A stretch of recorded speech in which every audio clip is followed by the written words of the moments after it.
আসসালামু আলাইকুম viewers, welcome back to my channel. Viewers, আজকে আমি মুরগি মাংসের অসাধারণ একটি রেসিপি নিয়ে হাজির হয়েছি। এটা হলো মুরগি মাংসের কোরমা।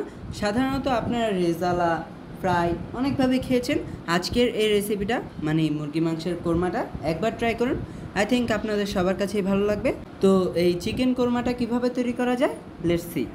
চিকেন কোরমাটা তৈরির জন্য আমি এখানে চিকেন নিয়েছি প্রায় 1 কেজি। আর আজকে আমি পাকিস্তানি ককটা ইউজ করছি। আপনারা চাইলে ব্রয়লার বা দেশি মুরগি দিয়েও করতে পারেন। আমি চিকেনটাকে রেগুলার কাট করে নিয়েছি আর চিকেনটাকে ধুয়ে পানিটা ভালো করে ঝরিয়ে নিয়েছি। আর চিকেনটা ম্যারিনেট করব, তাই নিয়ে নিয়েছি কাঁচামরিচ ও কাঠবাদাম। আর লাগছে টক দই।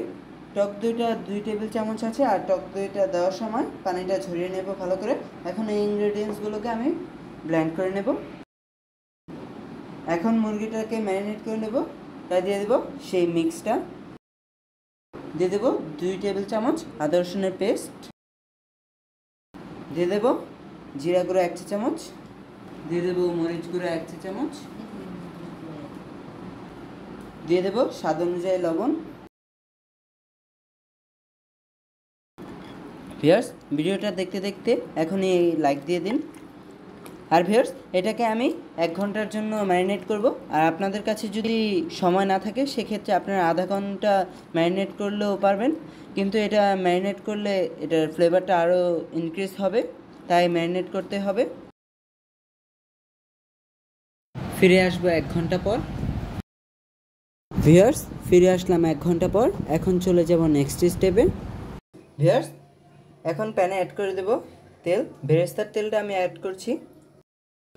আর অল্প একটু তেল লাগবে, তাই একটু তেল অ্যাড করে নিচ্ছি। আর সব মিলিয়ে প্রায় হাফ কাপ তেল লাগবে। ভিউয়ার্স, দিয়ে দেব এলাচ ও দারচিনি। অ্যাড করে নেব কালো গোলমরিচ।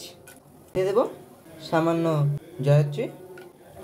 এখন এই ইনগ্রেডিয়েন্টসগুলোকে ফ্লেভার আসা পর্যন্ত ভেজে নেব। এখন ভিউয়ার্স, দিয়ে দেব হাফ কাপ পেঁয়াজ কুচি। ভিউয়ার্স, পেঁয়াজটাকে আমি হালকা ভেজে নিয়েছি।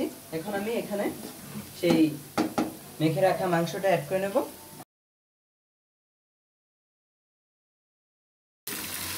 এখন ভিউয়ার্স, পেঁয়াজ ও তেলটাকে ভালো করে মাংসের গায়ে মাখিয়ে নেব।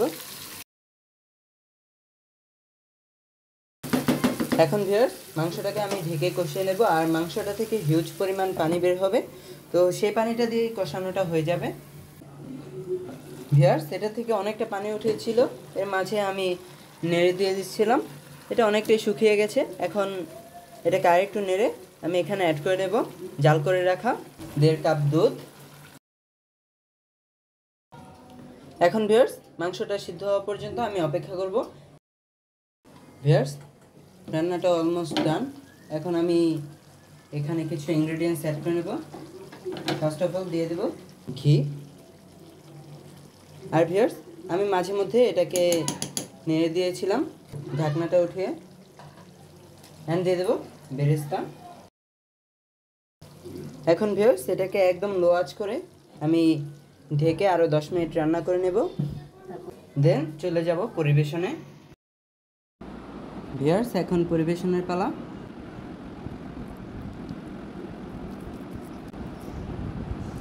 বিসমিল্লাহ। ভিউয়ার্স, অসাধারণ হয়েছে। আপনারা কিন্তু এটা বাসায় অবশ্যই ট্রাই করবেন। অ্যান্ড আমার মতো এরকম পোলাও দিয়ে সার্ভ করতে পারেন, চাইলে এটা ভাতের সাথেও খেতে পারেন। আর আপনাদের কাছে যদি ভিডিওটা ভালো লেগে থাকে তো ভিডিওটাতে লাইক করবেন আর ভিডিওটা বেশি বেশি করে শেয়ার করবেন। সবাই ভালো থাকবেন। আল্লাহ হাফেজ।